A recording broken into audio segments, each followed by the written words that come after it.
자, 여러분 교재의 6페이지가 되겠습니다. 부동산학 기초.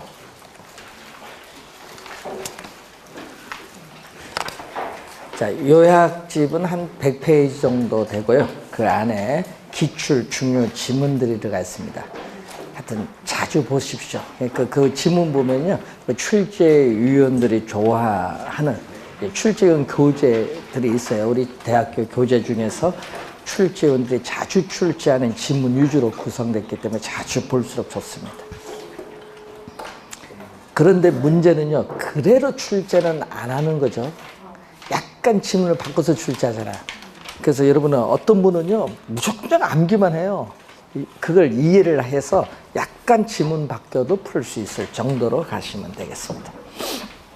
자, 부동산학의 기초 보시면은 이 부동산학의 개념이 이제 나오는데 3번 또 우리 출제를 했습니다. 자, 이 부동산학의 개념을 우리 출제를 할 때는 이 김영진 교수 개념을 출제하거든요. 그래서 우리나라에서 1973년도에 부동산학을 도입을 하면서 우리 김영진 교수가 체계화를 시켰기 때문에 이 교수들이 부동산학 기초에서 출제를 한다 하면은 이 개념은 김영진 교수의 개념을 출제해요. 그러면 여러분이 이 개념이라든지 이런 게 나오면요, 이건 정답이 아니에요. 하여튼 시험 문제에 중요한 건 개념 같은 건 정답을 잘 안 묻는다는 거. 다른 곳에서 물어야 돼요. 자, 그래서 여러분이 거기 보면은 부동산 활동의 능률화의 원리 및 그 응용 기술을 개척하는 종합 응용 과학이 김영진 교수의 개념입니다. 자, 그래서 이 부동산 학은 우리가 그 개념에 맞춰서 우리는 학문적인 여러 가지 성격이 나타나요. 자, 그럼 이 부동산학의 개념에 맞춰서 우선 종합응용과학이라고 했거든요. 종합응용과학이니까 우선 또 시험 지문에 많이 나오는 게 이 종합과학이라는 거. 이 종합과학. 네? 주변에 여러 과학이 있죠. 경제학, 경영학, 사회학, 법학, 행정학 또는 뭐 건축학. 이 주변 여러 과학의 연구 결과를 이용을 하는 이 종합과학적인 학문적 성격을 가지고 있다. 종합과학이라는 거. 자, 그리고 또 시험에 또 19회 시험 한번 또 정답으로 물었던 내용이 순수과학인데 이 부동산학은 우리가 순수과학이 아니라는 거죠. 순수과학이 아니다. 뭐 우주가 어떻게 생성되고 이런 원리를 우리가 탐구하는 순수과학이 아니라 응용과학이다. 이 복잡한 현실의 부동산의 여러 가지 문제를 해결하기 위한 무슨 과학이죠? 응용과학. 순수과학이 아니라 응용과학. 그래서 19회 시험 정답을 또 한번 또 출제를 한 지문입니다. 순수과학이 아닌 응용과학으로서의 학문적 성격을 가지고 있다. 자, 또 부동산학은 이 자연적인 형상을 연구하는 자연과학이 아니라 이 부동산과 인간에 있어서의 관계를 연구하죠. 연구하는 이 각종 부동산 형상을 연구하는 사회과학이다. 자연과학이 아닌 사회과학이고 또 어떤 부동산 활동이 사회적으로 바람직스러운가 또는 바람직스럽지 못한가 판단하는 것을 우리는 규범이라고 하죠. 사회 규범. 그래서 이 규범 과학으로서의 학문적 성격을 또 가지고 있습니다. 또 현실의 부동산에 있어서의 또 여러 가지 문제를 해결해 나가기 위한 또 구체적인 경험 과학이다. 또 구체적인 경험 과학으로서의 또 학문적 성격을 가지고 있다. 이렇게 보시면 되겠죠. 이 부동산학의 학문적 성격에서 특히 이 종합과학, 응용과학이 시험 지문에 자주 출제를 하고 있습니다. 또 이 김영진 교수는 부동산학을 연구하는 데 있어서 접근 방법이 있습니다. 어떻게 부동산학을 연구하는데 접근하느냐. 이 접근 방법이 여러 가지가 많은데 그 중에서 우리 김영진 교수는 바로 이 종합식 접근 방법을 우리는 활용합니다. 그래서 시험 지문에는 또 뭐를 많이 출제해요? 종합식, 김영진 교수의 종합식 접근 방법입니다. 이 종합식 접근 방법은 당연히 종합과학이니까 김영준 교수는 그래서 주변에 여러 과학의 연구 결과를 이용을 해야 돼요. 이용을 해서 그것을 뭐 하죠? 체계화, 이 시스템이라고 하죠. 시스템. 이 시스템화한다. 이 시스템화한다. 이것을 체계화한다는 거죠. 이 주변에 여러 과학의 연구 결과를 시스템화, 체계화하고 이 부동산을 기술적 측면, 경제적 측면, 법률적 측면에 무엇으로 이해를 한다? 복합 개념. 그래서 이런 복합 개념이라는 용어가 중요한 용어인데 이 종합식 접근 방법은 또 부동산학을 기술적, 경제적, 법률적 측면에서의 복합 개념으로 이해를 하면서 부동산학 응용에 대비하려는 접근 방법이 되겠죠. 자, 그래서 여러분 김영진 교수의 부동산학 개념 연구하는 접근 방법으로서 종합식, 종합, 시험에 종합이란 말이 많이 나와요. 김영진 교수. 그래서 종합이란 말 꼭 기억해 두시고 종합식 접근 방법은 뭐를 기억해 둔다? 복합 개념. 복합 개념 기억을 해 두시면 되겠고 또 경영학에서 도입된 방법이 있어요. 경영학에서 인간은 합리적인 존재죠. 합리적인 존재이고 자기 자신의 이익의 극대화를 추구하는 존재라고 보고 부동산 투자라든지 부동산 개발 등에 있어서 여러분 개발할 거냐 투자할 거냐 이런 게 중요하죠. 의사결정에 초점을 두어서 연구하는 의사결정 접근 방법.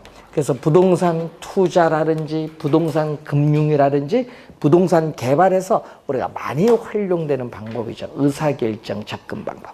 그래서 이 두 지문이 시험에 나오는데 그 중에서도 우리는 어느 지문이 중요하다? 종합식 접근 방법이 중요하다. 종합식 접근 방법. 자, 그리고 거기 보면은 10차 개정이 나오죠. 자, 작년 7월 1일부터 시행이 됐습니다. 이 한국 표준 산업 우리가 분류 체계에 있어서 10차 개정이 나타났는데 이게 작년에 개정이 됐기 때문에 작년에 바로 시험에 출제를 했습니다. 자, 이 부동산업을 우리가 크게 분류하면은 부동산 우리가 임대 및 공급업이죠. 부동산 임대 및 공급업, 부동산 관련 서비스업으로 구분하는데 이게 무슨 측면? 거기 표 보니까 중분류야. 중분류. 되겠죠? 중분류에서 또 뭘로 들어간다? 소분류 들어가면요. 부동산 우리가 임대 및 공급업을 뭐죠? 부동산 임대업, 부동산 개발 및 공급업, 그리고 부동산 관련 서비스업은 부동산 관리업, 그리고 부동산 중개, 여기 바뀌었거든요. 중개 자문 및 감정평가업. 여기 9차에는 이게 이 용어가 아니었거든요. 중개 우리가 평가업을 바뀌었어요. 중개 자문 및 감정평가업인데 이것을 더 세분화시키면요. 그 부동산 중개 자문 및 감정평가업을 더 세분화시킨 그 내용이 또 바뀐 거예요. 작년 10차 개정하면서 뭐가 바뀌었어요? 부동산 중개 및 대리업으로 바뀌었어요. 부동산 중개 및 대리업, 그리고 또 부동산 투자 자문업. 옛날에 없었거든요. 투자 자문업, 부동산 감정평가업으로 새 분류가 돼요. 그리고 부동산 관리업에서는 뭐가 있죠? 주거용 부동산, 비주거용 부동산 관리업인데 뭐는 없다? 기타 부동산 관리업은 없다는 거 주의하겠죠? 기타 부동산 관리업은 없습니다. 자, 그러면 위에 거기 표에 봤더니 부동산 임대업은 주거용 건물 임대업, 비주거용 건물 임대업, 기타 우리가 부동산 임대업, 위에는 기타가 있죠. 자, 그리고 부동산 개발 및 공급업도 주거용 건물 개발 및 공급업, 비주거용 건물 및 비주거용 건물 개발 및 공급업, 그리고 기타 부동산 개발 및 공급업. 이것도 기타가 있어요. 그런데 뭐면 아까 부동산 관리업은 기타가 없다라는 거 주의해 두시면 되겠죠. 그래서 여러분이 이 세 분류 맨 끝에 소분류를 더 세분화시킨 이 세 분류에서 우리 24회와 그리고 작년 28회 시험에 출제를 했습니다. 그리고 17회 시험에는요, 또 뭐를 출제를 했냐 하면은, 자, 17회 시험에는 여러분들이 거기에 보시면은 15페이지에 3번 지문 보시면은 이렇게 시험에 나오면 좀 어려워요. 우리나라 표준 산업 분류상의 중분류. 이게 떠올려야 되는데, 이 중분류, 소분류, 세분류인데, 여기 안 떠오르면, 이게 틀릴 가능성이 높아요. 이렇게 중분류 항목에서는 부동산 활동을 부동산 임대 및 공급업, 그리고 부동산 관련 서비스업으로 분류하고 있다는 얘기인데, 그 표를 여기에 꿰뚫지 않으면은, 이거 시험 지문에 뜨면은 여러분 잘 틀리는 지문입니다. 이런 지문들이. 그래서 이런 지문들이 나오면은 좀 어렵다. 본 시험에. 자, 우선 그 표 해석 하나 확인해 봤고, 자, 여러분 다시 교재 7페이지 보시면은 부동산 활동의 속성이 나오는데, 이 활동의 속성을 보면은 제일 먼저 나오는 게 부동산 활동을 위한 체계화된 지식의 원리라는 측면에서는 뭐가 인정되죠? 과학성. 과학성 인정되고, 이 체계화된 지식의 원리는 무슨 측면이죠? 이론.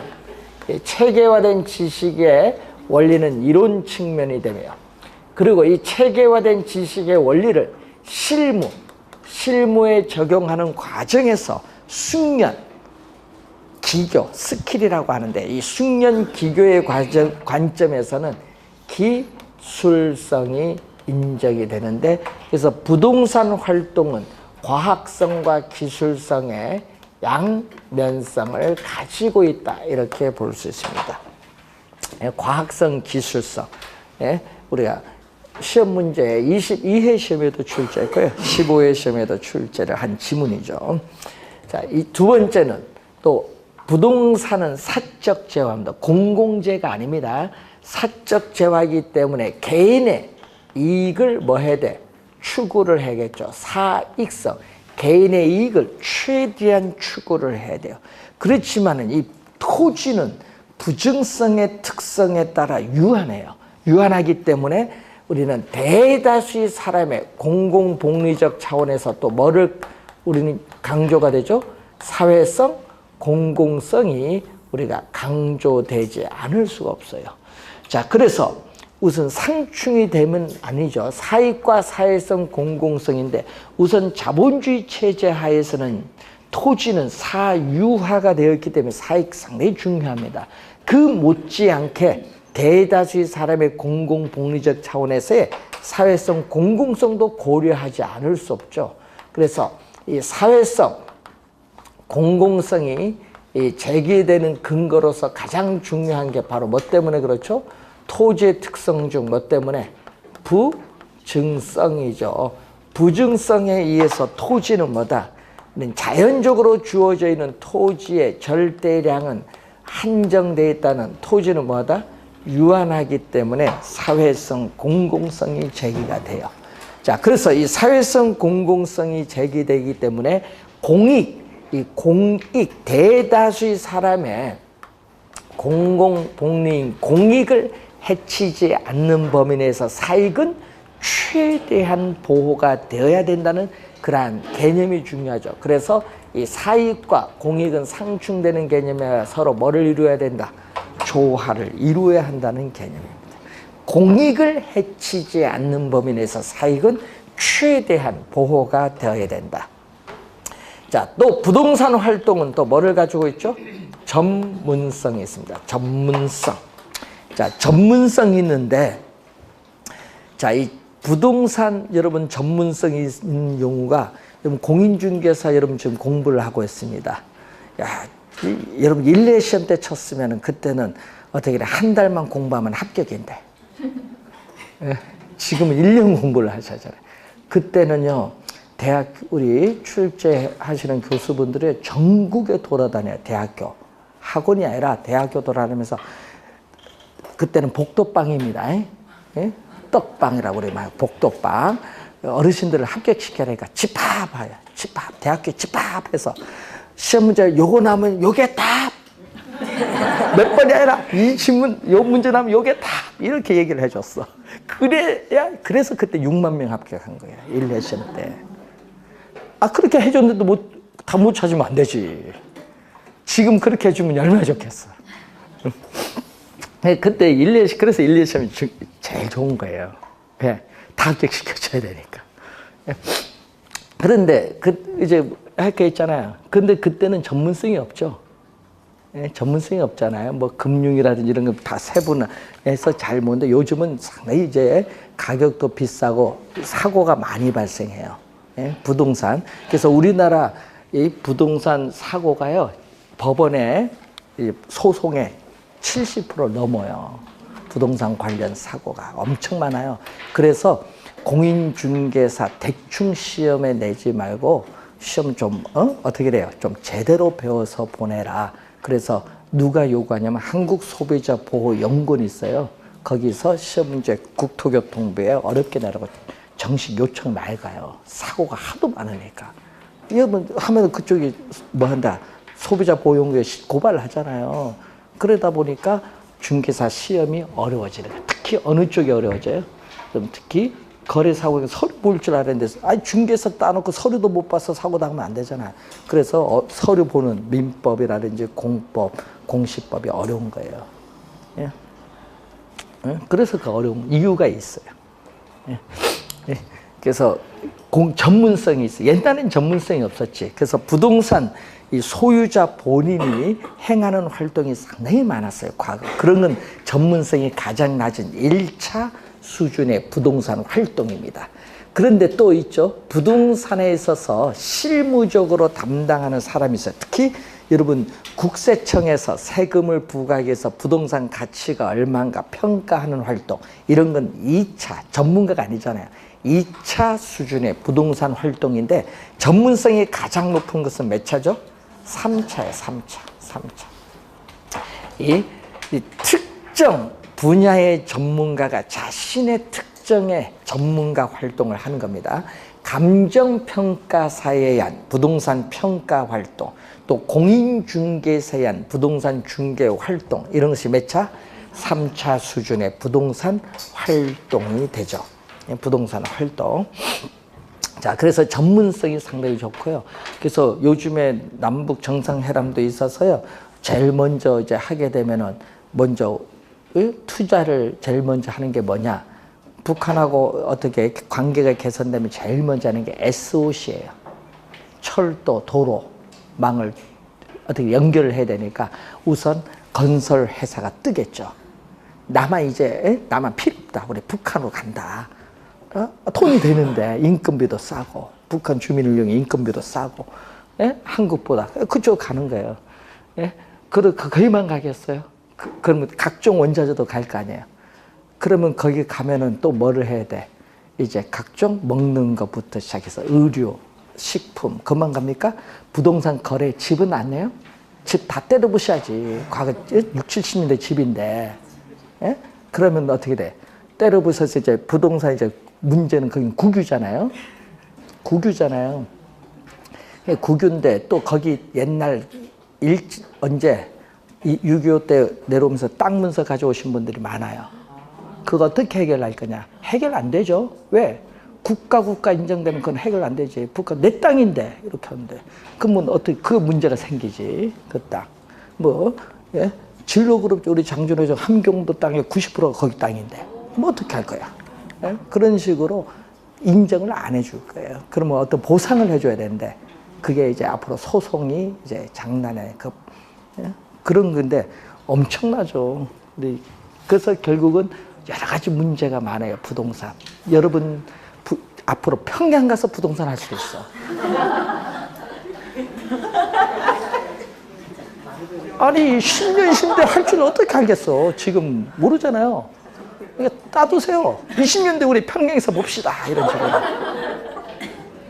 먼저 자격증 가지고 있어야 돼. 앞으로는. 어떻게 될지 모르니까. 미래 어떻게 될지 어떻게 알아요. 지금 1년 뒤도 예측 못하고 있는데. 그러니까 우선 자격증을 가지고 우선은 가야지. 자격증 없어 못 가잖아요. 예?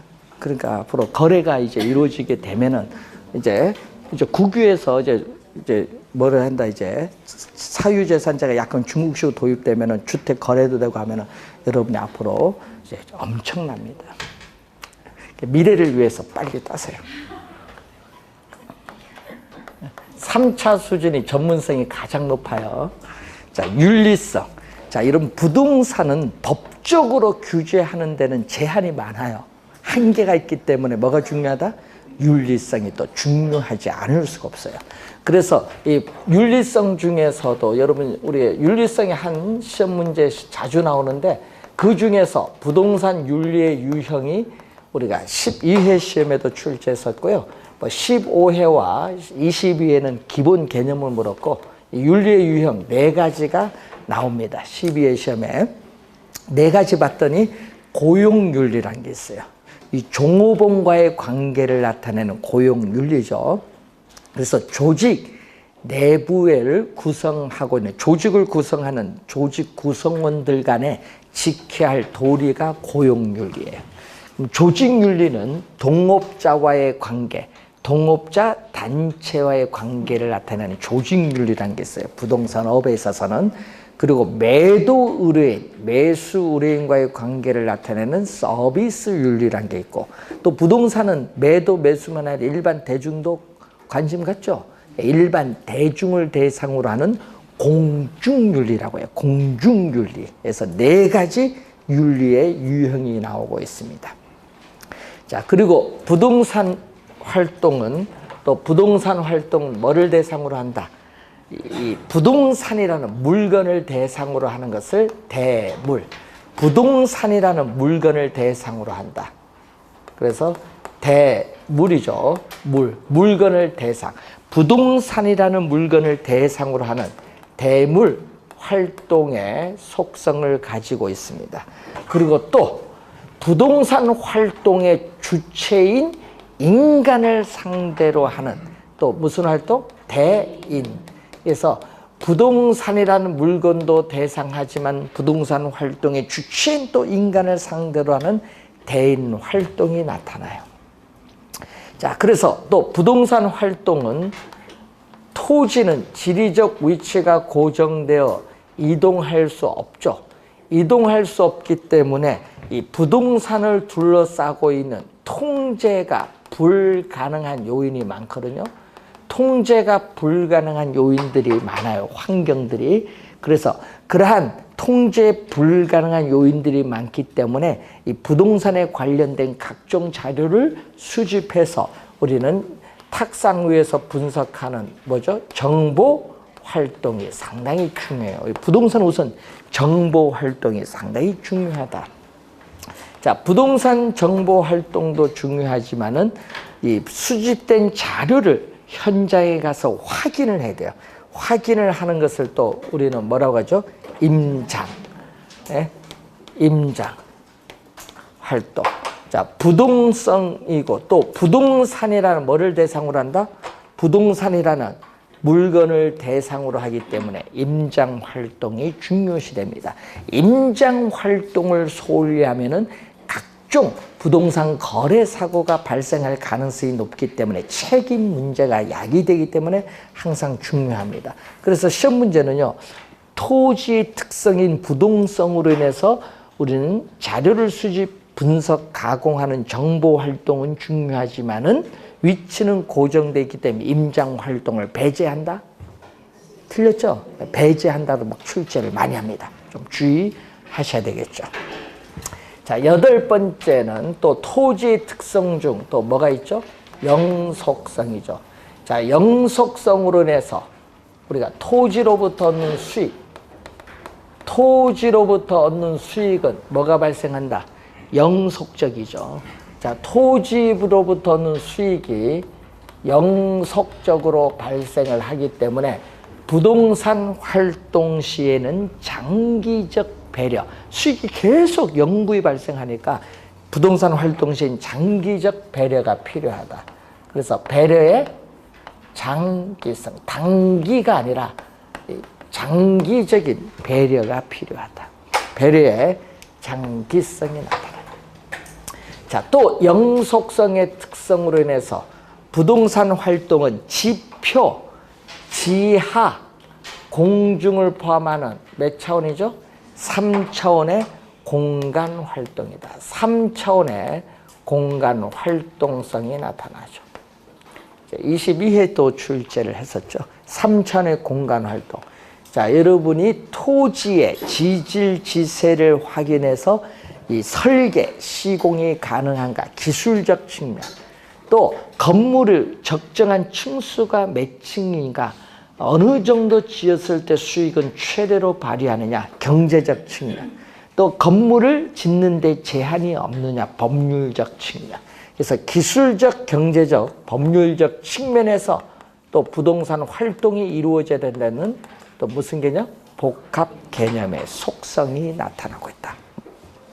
자, 우선은 가끔씩 지문에 우선 나오는 거기 때문에 토지 특성도 연결되어 있기 때문에 한번 주의해 두시고, 여기서 시험에 출제되면은 점수를 거저 주려는 문제, 난이도 하루 출제를 하는 문제입니다. 그래서 가벼운 마음으로 한번 보시고, 자, 여러분이 이제 부동산 개념, 이제 본격적으로 이제 중요한 이제 출제가 들어가는 범위죠. 자, 복합 개념부터 나오죠. 자, 부동산 자체는 뭐 필기할 거 없잖아요. 이제 고개를 끄덕이냐 안 끄덕이냐 그것만 잘하시면 돼요.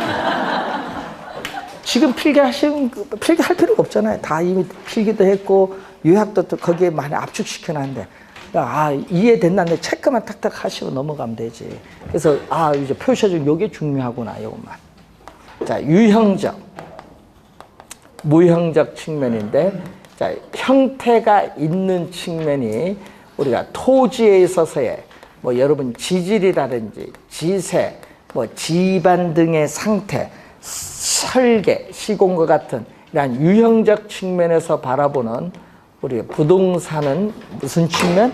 기술적 측면에서 바라보는 부동산 개념이죠. 그래서 유형은 뭐다? 유형은 기술 연관되는 문제. 우리 시험 문제 11회, 22회 시험에 출제를 했어요. 네? 주의하셨죠? 유형, 기술. 무형적 측면에서는 형태가 없습니다. 형태가 없는 측면에서는 부동산 시장에서 수요와 공급에서 가격이 어떻게 결정되느냐. 자, 지금 부동산 경기가 침체를 함으로써 부동산 가격이 하락하고 있다. 가격에 영향을 줘요. 경기 변동, 그리고 경제 성장. 여러분, 경제 성장을 하면 소득이 증감에 따라 수요도 증가하거든요. 이런 경제 성장. 이런 것은 경제 성장, 경기 변동 등과 관련한 이 경제적 측면에서 바라보는 부동산 개념. 자, 또 우리는 법률적 측면에서 바라보는 부동산 개념이 있어요. 법률적 측면에서 바라보는 개념은 공법적 측면에서 바라보는 토지 이용 규제의 대표적 수단인 용도, 지역, 지구제. 사법적 측면에서 바라보는 토지 소유권 관계와 관련해서 여러분 무슨 관계? 등기 관계, 등기부를 확인해야 되는 사법적 측면. 이런 공법적, 사법적 측면에서 바라보는 법률적 개념입니다. 그래서 여러분 공법적 측면에서 공부 요거 관련해서는 여러분 뭐가 중요해요? 토지 개발하려고 하면은 토지 관련해서는 여러분 공법 공부 잘 해둬야 되고, 예? 그리고 사법 측면에서 사고 안 당하기 위해서는 공시법 잘 공부해야지. 예? 서류 볼 줄 알아야 되니까. 예? 그리고 돈 빌리고 투자 결정하는 건 우리 개론을 잘 내야 되고. 예? 투자하고 그런 개 판단은 다 여기서 하는 거예요. 예? 짓는 거는 뭐야? 기술적 측면에서 판단하는 거예요. 그게 다 맞물려 가는 거예요. 예? 그래서 어느 한 과목만 하는 것이 아니라 다 필요로 하는 과목입니다. 그래서 기술적, 경제적, 법률적 측면에서의 이러한 개념으로 바라보는 이 개념이 복합 개념입니다. 복합 개념. 그래서 복합 개념의 부동산이 우리가 7회 시험에 개념이 출제되는데 이것은 부동산 학적인 개념이에요. 예? 부동산 적인 개념으로 바라본 게 복합 개념이고, 이 복합 개념과 다른 개념이 복합 부동산이죠. 자, 복합 부동산은 요거는 부동산 활동상의 개념입니다. 예, 부동산 그리고 활동상의 개념으로 나타나는 게 복합 부동산인데, 부부의 혼인관계처럼 서로 뗄래야 뗄 수 없는 관계가 복합 부동산입니다. 자, 그래서 토지와 토지 위에 독립된 밑줄, 독립된 거래의 객체인 정착물, 예를 들면은 지금 건물이라든지 임목, 그러니까 독립입니다. 토지와 독립된 거래의 객체인 정착물이 뭐한다? 결합을 해야 돼.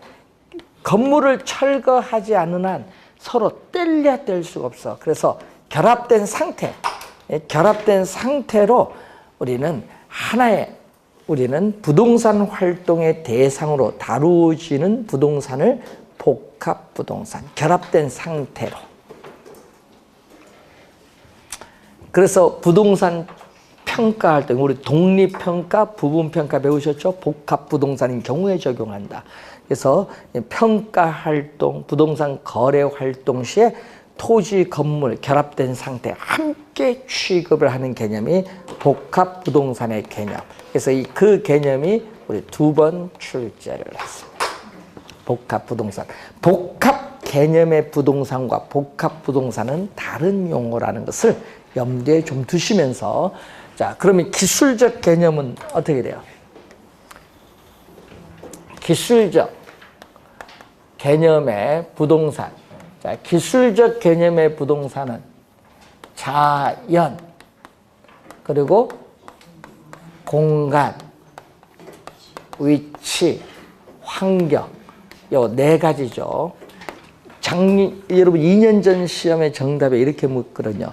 기술적 개념의 부동산에는 자산, 생산 요소, 자연, 환경 등이 있다. 그럼 틀렸죠. 그렇게 정답 지문을 그렇게 물었어요. 2년 전에. 어디 소속됐는지는 알아야 돼. 자연, 공간, 위치, 환경은 무슨 개념? 기술적 개념. 자, 자연은, 토지는 자연적으로 주어져 있는 물건. 예?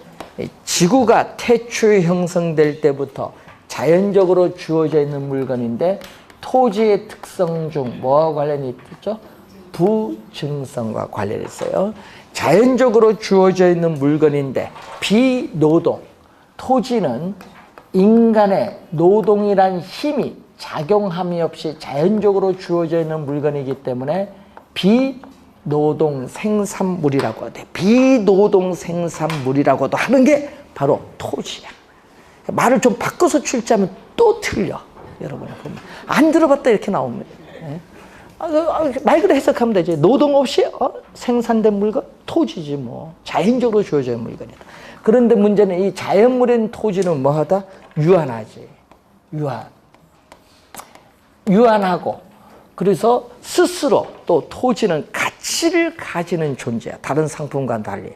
자연적으로 주어진 토지는 스스로 가치를 가지고 유한하기 때문에 대다수의 사람의 그 용도상 공공복리적 차원에서 뭐가 된다? 우리는 공익을 고려하지 않을 수 없죠. 그래서 사회성, 공공성이 뭐가 된다? 요청이 되는 거예요. 공익 개념이 나타나죠. 사회성, 공공성 하면 공익 개념이라 생각하면 돼요. 이 사회성, 공공성이 요청되는 개념이 자연, 부증성과 연결이 됩니다. 자, 공간은 토지 특성 중 영속성과 관련이 있죠. 즉 공간으로서의 토지는 파괴되지 않는다. 그걸 뭐죠? 공간으로서의 토지는 파괴되지 않는다는 것을 우리는 불괴성인데, 불괴성이 영속성이에요. 자, 그래서 이 공간과 관련해서는 민법 제212조 조문이 나오죠. 토지 소유권은 정당한 이익 있는 범위 내에서 토지의 상하에 미친다. 그 상하가 바로 무슨 개념? 공간 개념. 그래서 토지 소유권의 그 상하가 공간 개념이에요. 공간적 범위입니다. 그래서 이 토지 소유권의 공간적 범위는 뭘로? 지표, 지하, 공중을 포함하고 있는 개념이기 때문에 우리는 입체적으로 규정하고 있다. 입체적으로 규정하는데 주의해야 될 것은 우리나라 지적제도는 우리나라에서의 여러분 공시법에서 배울 때 우리나라 지적제도는 수평지적이에요. 우리는 아직까지 수평지적이고 입체 지적이 아니란 걸 명심해야 돼요. 우리나라는 지적제도가 수평공간 중심의 지적이라는 거. 입체 지적이 아니란 걸 좀 주의해 두시면서 그렇지만은 우리 법률적으로 뭐를 규정하고 있다? 입체적으로 지금 공간적 범위를 규정하고 있다. 자, 그러면은 우리는 지구의 중심이 있죠. 자, 이 지표상에 있는 토지인 택지 등과 관련돼서 이해되는 2차원적인 평면 공간인 수평 공간. 지표에서 이 지구의 중심을 향한 지중 공간. 또 지표에서 공중을 향하여 연장되는 일정한 높이의 공간. 자, 공중 공간은 공중을 향하여 무한대로 확대되는 공간을 의미하는 것은 아니다. 어떤 공간 아까? 일정한 높이의 공간에 한한다. 예? 주의 좀 해두시면서 2차원적인 평면 공간인 수평 공간에 지하 공중을 포함해서 우리는 부동산 활동의 대상으로서의 토지는 3차원의 공간 활동이라는 것을 인식하고 또 시험 문제 또 출제를 할 때 많이 틀리죠. 수평, 지중, 공중을 포함하는 또 우리는 무슨 공간? 입체 공간이다. 입체 공간. 주의 좀 해두셔야 될 부분입니다. 자, 그러면은 이 지표상에 있는 토지를 배타적으로 이용할 수 있는 권리는 지표권이죠. 우리 작물을 경작할 수 있는 권리, 농토에서 건물을 신축할 수 있는, 건축할 수 있는 권리 다 지표권에 해당해요. 자, 토지 소유권자의 토지 구역상의 요 지하에 있는 공간을 이용할 수 있는 권리를 지하권인데 이 지하권을 모두 토지 소유자의 권리로 인정하는 나라도 있지만은 일부만을 인정하는 나라도 있어요. 우리나라는 일부만을 인정하겠지. 이게 한계 심도가 붙죠. 자, 요 안에는 지하에 있는 안반이나 지하수 등은 토지를 구성하고 있는 본질적 부분이기 때문에 토지 소유자의 권한이 미쳐요. 예? 그래서 예를 들면 지하수를 이용할 수 있는 권리도 토지 소유권 효력이 미친다. 이런 얘기죠. 사적 지하권인데 요 밑에가 중요하죠. 요 밑에 지하에 우리가 매장되어 있는 거죠. 공적 지하권이죠. 예? 지하에 매장되는 미채굴의 광물인데 자, 우리나라 광업법상 광업권의 개체가 되는 지하에 매장되어 있는 미채굴의 광물에 대해서는 국가가 광업권을 부여하는 권능을 가지고 있기 때문에 토지 소유자의 권한에 미치지 아니한다. 이 지문이 또 시험에 많이 출제가 되는 지문이죠. 많이 출제가 되는 지문. 자, 그리고 또 이 지표상에 있는 토지인데 토지 소유권자의 토지 구역상의 공중 공간을 타인에게 방해받지 않고 일정한 고도까지 포괄적으로 이용할 수 있는 권리도 공중권이죠. 자, 이렇게 나오죠. 이렇게 나왔을 때 이 부분이 바로 뭐가 된다? 우리는 사적인 공중권이다. 이 사적인 공중 공간을 이용을 할 때는 인접 토지 소유자의 권리를 침해해서는 안 되는데 그 인접 토지 소유자의 권리와 충돌이 발생해서 나타나는 대표적인 문제가 일조권, 조망권에 대한 분쟁. 자, 그러면 이 사적인 공중공간 이상의 공중공간을 공공이 이용 관리할 수 있는 권리를 공적 공중권인데, 여기에는 항공기의 통행, 전파의 발작, 항공권 전파권이 대표적인 공적 공중권입니다. 그렇기 때문에 이 범위까지만 토지 소유자의 권한이 미치고 있죠. 자, 그래서 우리는 지표에서 지하 몇 미터, 공중 몇 미터 구체적으로 토지 소유권의 범위가 규정되어 있는 것은 아니다. 그렇기 때문에 어떻게 토지 소유권의 구체적 범위의 해석에 관해서는 법원의 판단, 판례에 의존하는 경향이 있다. 구체적으로 규정되어 있는 것은 아니라는 거. 그래서 이 내용을 한번 우선 공간과 관련해서 확인해 보시면 되겠고, 위치. 자, 위치에서는 뭐가 있어요? 토지는, 위치는 부동성이죠. 위치가 고정되어 있기 때문에 위치의 유용성이 부동산의 가치를 결정을 하게 되는데, 그 중에서 절대적 위치가 있어요. 자연적 위치, 물리적 위치인데, 이 지리적 좌표로서의 위치는 뭐가 돼? 불변. 지리적 좌표로서의 위치는 고정되어 있기 때문에 불변이죠. 뭐죠? 부동성이야. 그러니까 지리적 좌표로서의 위치는 고정되어 변화가 없다. 불변인데, 문제는 토지의 지리적 위치가 고정되어 있을지라도 그 토지를 둘러싸고 있는 주변의 이용 상황에 따라, 토지의 가치는 어떻게 돼요? 변할 수도 있죠. 이것을 뭐라고 하죠? 상대적, 경제적 위치라고 해요. 그래서 우리는 토지의 이용에 있어서 우리는 위치 가치를 판단할 때는 절대적 위치보다는 뭐를?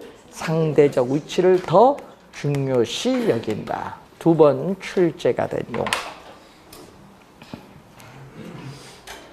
자, 요거 알아두고, 또 근접은 뭐죠? 가까운 거리는 근접성이고, 근접성과 접근성은 다른 용어죠. 자, 어떤 목적물에 도달하는데 시간적, 거리적, 심리적, 경제적 부담이 어떻게 돼요?